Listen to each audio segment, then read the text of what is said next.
Good morning and welcome to this episode of Vision Alignment, where we remember we all have blindness in our lives. If we can understand our blindness and then we can start to overcome that blindness, whether it's good or bad blindness, there is good. But understanding that and then being able to align our core beliefs, our core values, our core strengths with our vision, it'll make all the difference in the world. I've got a special guest coming on today, and he can tell us a little bit about his vision and how he has overcome some of his blindness. I gotta ask the question: when did you first know that first know of your vision, and how do you set it? So, good morning, Brian. It was about 4 years ago when I was, doing some of that deep reflection on life, if you will, and said, what is it I want to do, and kind of, not only looking back but looking forward and say, what's the dent I want to make in the universe, and that's what I kind of took a combination of talents I'd acquired over time, and then very personal passions that I had, and said, this is the direction I want to go. But it took me a while. I'm a slow study, and but it suddenly dawned that I had some great skills, but also I wanted to more directly apply them to passions and things and make a difference in this world. I love it. Stick around to learn more.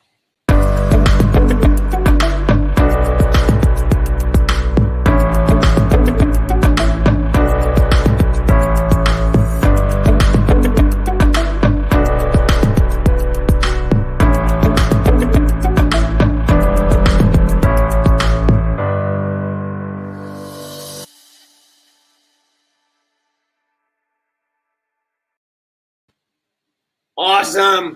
Wow. This is going to be a great day, I know. So, Tom Shovelton, thank you so much for joining us. Pleasure to be here. This is awesome. I appreciate all you've done for me over the last few months. We've gotten to know each other, so it's been great.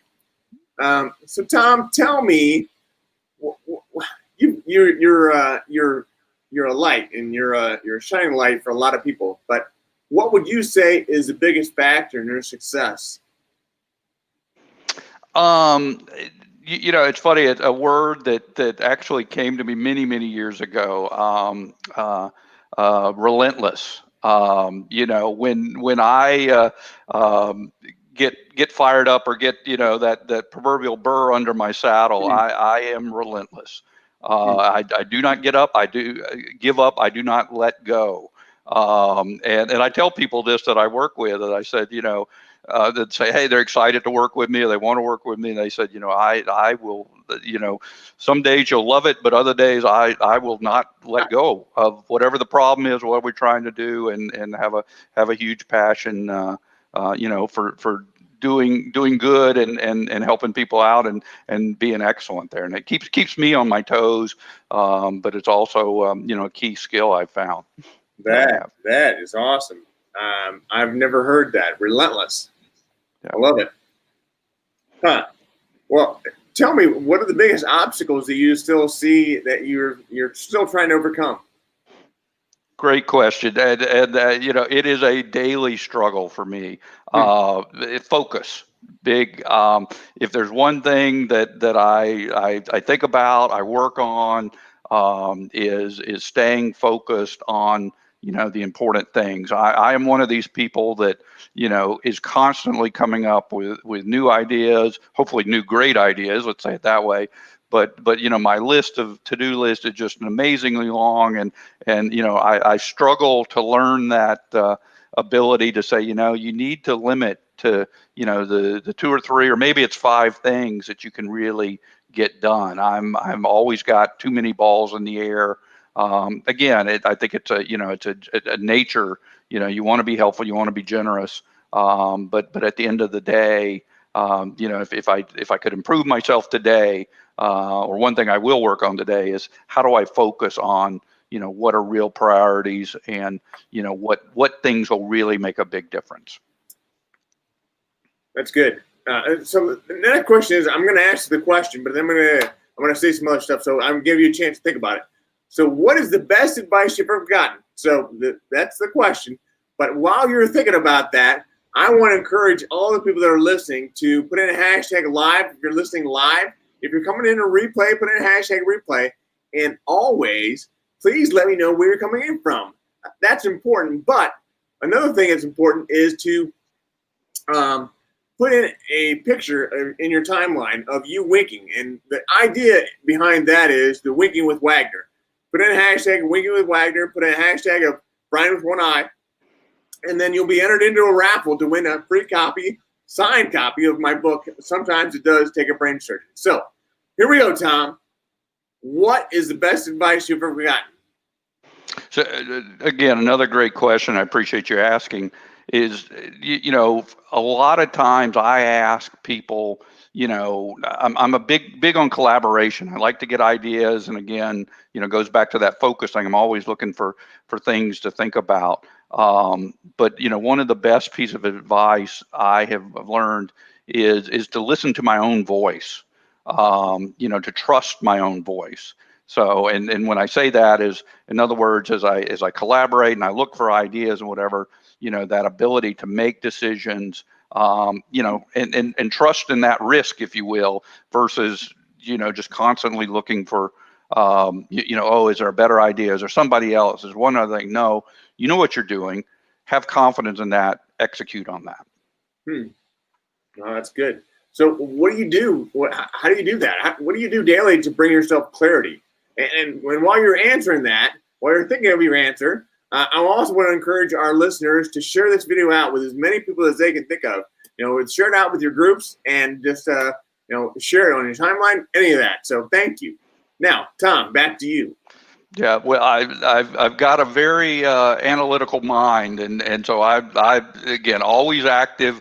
Kind of can run wild at times, so it's important to comment. But a little bit of it is a simple, just reflect on like, okay, wait a minute, what's going on here? Why are you anxious? Why are you you know what you're doing? It's a little bit of pep talk, if you will, just to say, hey, you got this. Go for it. Trust your gut. And when you say gut, it's just not. Sometimes it's just raw. I think this is right, but when I look back at my background and experience, as I always say, it's not my first rodeo. And the other thing is, another skill along with focus is to overcome fear. And that's the other thing that I find is, what am I afraid of? There are fears in this world, but many times it's a self-limiting belief that I created in my own head, and right. That fall is not going to hurt as bad as I think it would.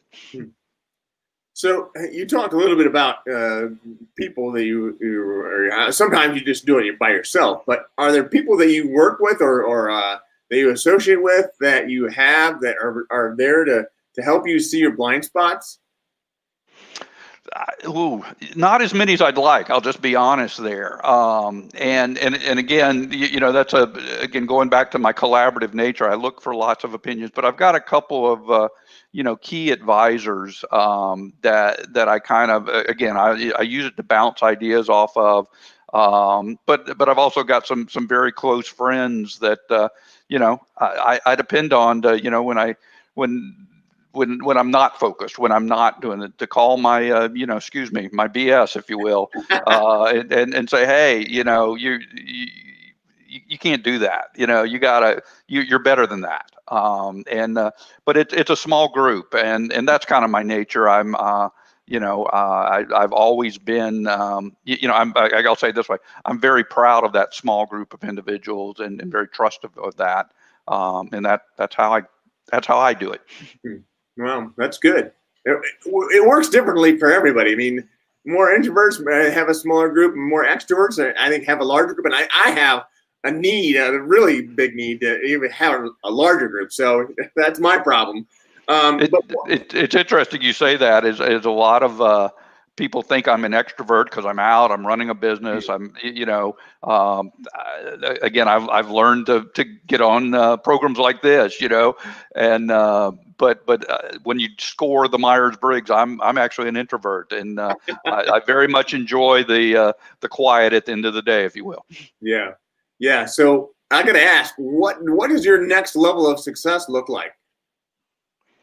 I'm one that, I always, set the bar higher, and then, it's exceeding. I just the other day, I started a new routine in the new year of, of jogging a little bit. I used to run a lot, and I kind of laid off, and I said, okay, we're going to do this again. And I found that, the purpose was just get out there and get going. And then I'm like, you got to go faster. So I've had that. So I'm always looking to get better at what I do. And for this year, what I look at is and I'm a huge college football fan. We just had a big game the other day. I won't get into that coach that is oh so successful, but he loves to practice.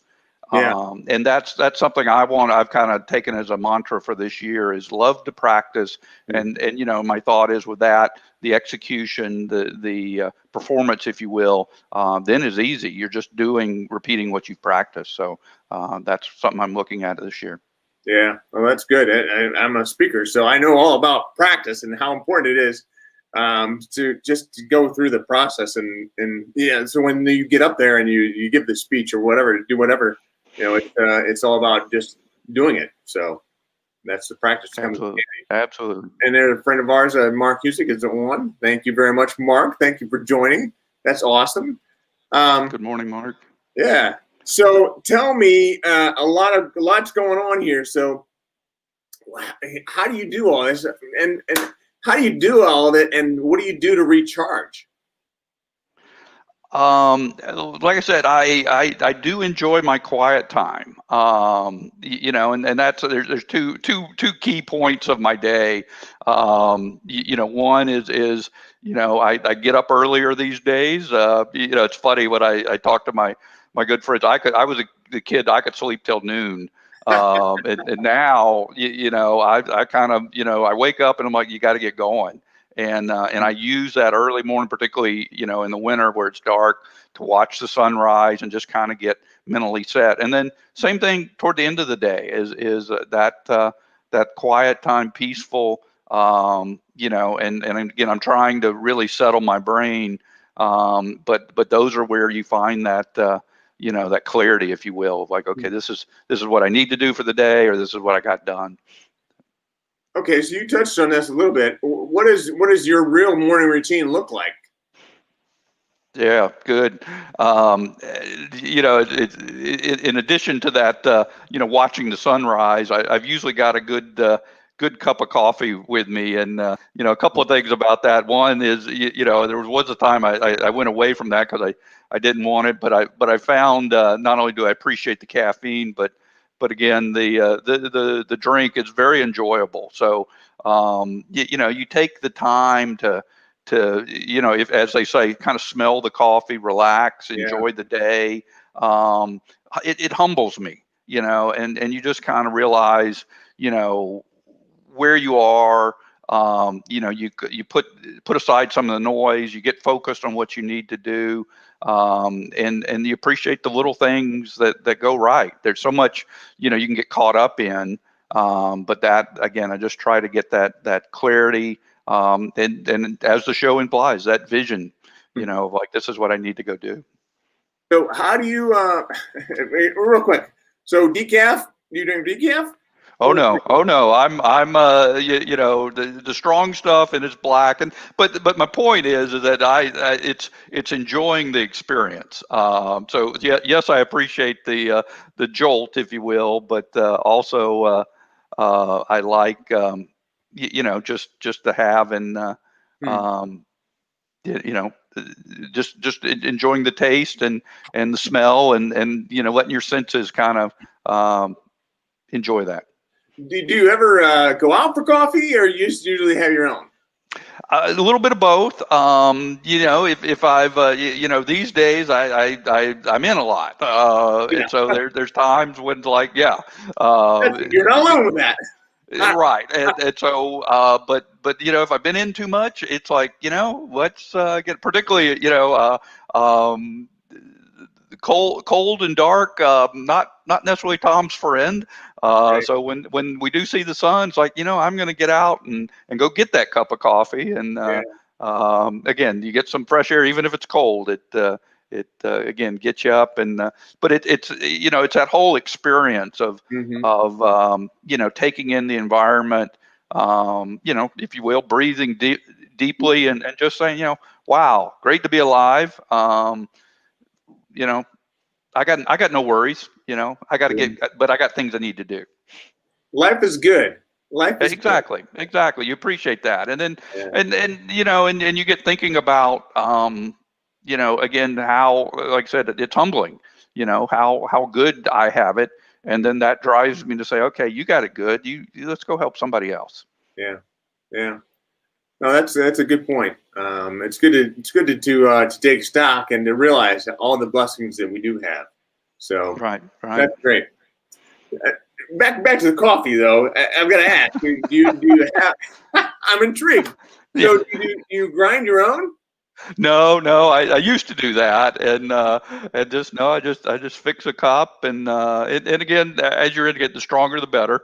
But it's a taste thing. So And is there a certain kind? Are you a Folgers, Maxwell House, or what? I'm with the Starbucks brand, Okay. but again, if you said, hey, come on over, I've got a cup of coffee. I'm not going to ask you what it is. So it's you know. Hmm. Well, that's good. I'll say it Uh, this way. I guess I'm not a coffee snob. yeah. Well, hey, it's all right. It's all right. That's good to know. Let's see. What else can I ask you? I mean, about your business. I know that you have a lot going on with Connected Voice. What are some of the things you're working on right now that are really stumbling for you, or causing you to stumble? Maybe have you set a trajectory for 2021? What do you think? Yeah, a couple of things. And I talk to our customers every day, and so a big focus of my day is helping the customers be successful. So Connective Voice, as you know, supports providers of services for people with developmental disabilities. I like to say it, those people, there are no holidays. There's no 5 o'clock. It's 24/7 Right. every single day of the year. So we provide a service that we're a lot, we're up 24/7. We understand that is what we're doing. And our goal is really to take some of the administrative challenges these providers have, and automate them through the use of technology. Hmm. And so we want to give those caregivers more time to provide care and not do the administrative tasks that are important, but if we can automate some of those, that's what we're looking at. So to get back to your question, one of the things I'm hearing and finding out about is just the need for knowledge and information about how things work, whether it be our technology or the programs we support through that technology. And so one of the goals I have is helping provide additional training materials to our customer base. Hmm. We've typically done that via paper user guides, or there are PDF documents you can download from our site. Hmm. As I look into 2021, we've gotten tremendous feedback saying, that's great, but could you do some videos? So I'm going to be using some of these video skills here, and Nice. seeing if I can get some short how-to videos out that people and I'm like that. I can go out to YouTube, Yeah. take a quick look, and say, oh, I get it now. And if I didn't get it the first time, I can watch it 5 times. So Yeah. that's a big project we have.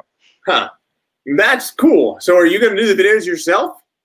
That goes back to that fear. Is like I've had some help just with that technology because again you can't all. But I'm fascinated by it. So I'm probably going to do the first one or two and then see where we go from there. But I'm also looking for some actors. So if anybody wants to help out or help me, just reply to the program here. Be interested in talking to you. Okay, yeah, they can all reply to me or comment on the string here in the comment section. So please put in the comments if you're interested in being a part of this. So again, to bring everybody up to speed with Connected Voice, you support the intellectual and developmental disability community, but really your main customer is the direct support professional, right?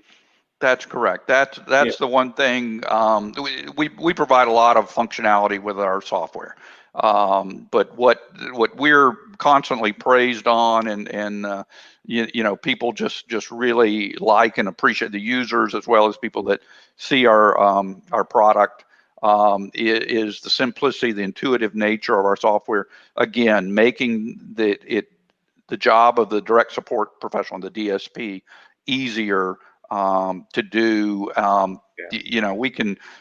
We train individuals in a matter of minutes.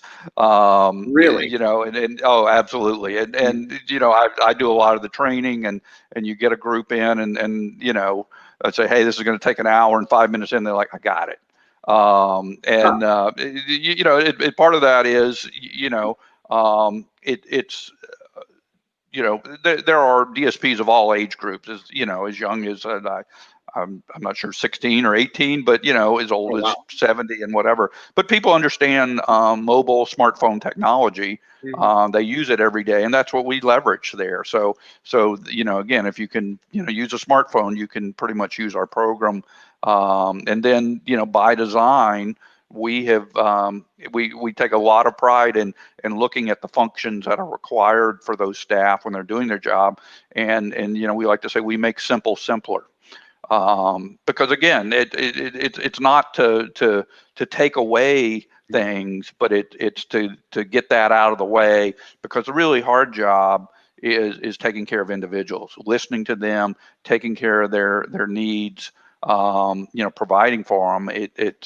Quite honestly, it's not filling out your timesheet, or for that matter, recording what services you did. We try to make that very, very easy. So they get back to, again, having a conversation with somebody, taking them on an outing, doing whatever they need to make them successful in their lives. Are there new modules coming out this year? Because there's modules. I'm sure you have modules, right, that are really addressing different parts of their DSP's job?